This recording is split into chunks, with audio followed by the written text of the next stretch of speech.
Assalamu alaikum wa rahmatullahi wa barakatuh. Aujourd'hui, nous allons voir ce qu'on appelle les 6 piliers de la foi. Alors, les 6 piliers de la foi sont, entre autres, le fait de croire en Allah. Lorsque tu te dis musulman, tu te dis croyant, tu dois croire forcément en Allah, en l'unicité de Dieu, en l'unicité d'Allah. Ça, c'est un. Deuxièmement, tu dois croire aux anges. Vous savez que les anges sont des créatures de Dieu, des créatures d'Allah que nous ne voyons pas. Donc, le musulman, en tant que croyant, tu dois croire en l'existence des anges, malgré que tu ne les vois pas.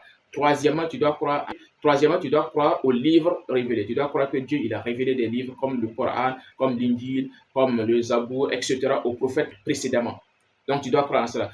Quatrièmement, tu dois croire en l'avènement des prophètes. Tu dois croire que Dieu il a envoyé des prophètes comme le prophète Mohammed, comme le prophète Ibrahim, comme le prophète Moussa, comme le prophète Aïssa. Un musulman ne peut pas être musulman et puis rejeter un des prophètes de Dieu. Donc, le musulman croit en tous les prophètes et il croit que le prophète Mohammed est le dernier prophète à suivre pour avoir la vie éternelle, pour avoir le paradis. Et cinquièmement, il faut croire en quoi? Il faut croire en la résurrection. Il faut croire qu'il y aura un jour où Dieu il va ressusciter les gens et les juger. Donc, il faut croire au dernier jour. Et sixième pilier de la foi, c'est quoi? Il faut croire en le destin. Il faut croire au destin.